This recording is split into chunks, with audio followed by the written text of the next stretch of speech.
Shalom, selamat pergantian hari. Marilah kita memulai hari yang baru ini dengan merenungkan firman Tuhan. Renungan kita pada petang hari ini berjudul Sebuah Kabar Baik. Apakah kamu tahu bahwa selama pelayanan Yesus di dunia ini, Matius mencatat bahwa Yesus pun berkeliling di seluruh Galilea. Ia mengajar dalam rumah-rumah ibadat dan memberitakan Injil Kerajaan Allah, serta melenyapkan segala penyakit dan kelemahan di antara bangsa itu.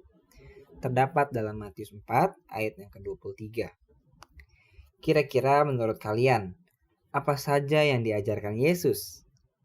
Ada banyak hal yang Yesus ajarkan, tetapi hari ini kita akan membahas di dalam Matius pasal yang kelima ayat yang ketiga, di mana Yesus sendiri berkata, "Berbahagialah orang yang miskin di hadapan Allah, karena merekalah yang empunya kerajaan sorga." Apakah kalian tahu? Kata-kata ini terdengar sebagai sesuatu yang agak aneh dan baru. Mengapa demikian? Karena mereka belum pernah mendengar pengajaran ini dari para imam atau guru mereka. Apa arti miskin yang dimaksudkan oleh Yesus? Di dalam buku God's Amazing Grace yang ditulis pada halaman ke-9 paragraf yang ketiga dikatakan bahwa dalam rombongan yang mengelilingi Yesus ada orang-orang yang merasa miskin rohani. Banyak jiwa-jiwa di hadapan hadiratnya yang suci merasa bahwa mereka melarat dan malang, miskin, buta dan telanjang. Seperti juga yang dituliskan dalam Wahyu pasal yang ketiga ayat yang ke-17. Dan mereka merindukan kasih karunia Allah yang menyelamatkan, seperti juga yang ditulis dalam Titus 2 ayat yang ke-11.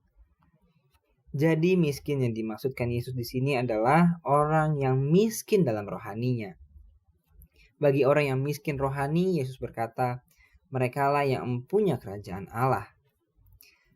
Apakah dengan kita miskin rohani, kita akan memiliki kerajaan? Kerajaan ini bukanlah seperti yang diharapkan para pendengar Yesus, yaitu satu kerajaan duniawi yang bersifat sementara. Tetapi kerajaan yang Yesus nyatakan adalah kerajaan rohani dari kasih karunia-Nya dan kebenarannya. Jadi apa kabar baiknya bagi kita semua?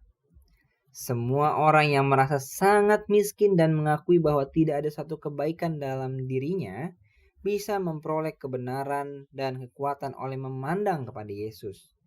Terdapat di dalam buku God's Amazing Grace pada halaman yang ke-9, paragraf yang ke-5. Dan kerajaannya hanya akan diberikan kepada mereka yang miskin rohani, yang lemah lembut, dan yang teraniaya oleh karena kebenaran. Selamat pergantian hari dan Tuhan memberkati kita semua. Amin.